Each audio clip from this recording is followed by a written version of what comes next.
Today we released an update where we can now install the DeepSpace web app. So we're going to show you how to do that in both Chrome and Edge. Firstly, for Chrome, if you go to the DeepSpace homepage, you can then go to Login, DeepSpace Platform. When you arrive on this page, if you're not logged in like this, you can simply click this button to install the app. This is from Chrome. When you install the app, it'll pop up like this in its own window, and you can also pin it to the taskbar,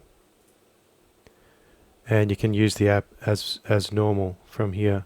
Let's have a look at doing the same thing in Edge. So starting from the main page, if we go DeepSpace Platform, you can see Install DeepSpace App pops up.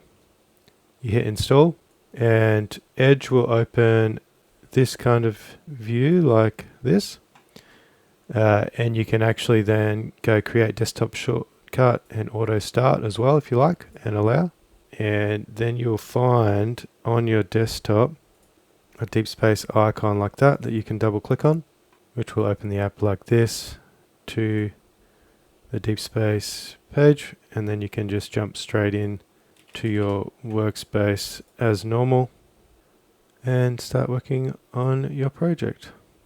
And also in Edge, you can actually enable the app icon on your toolbar, and you can click on apps, and you'll see here the DeepSpace app where you can pin to taskbar, pin to start, and view the details.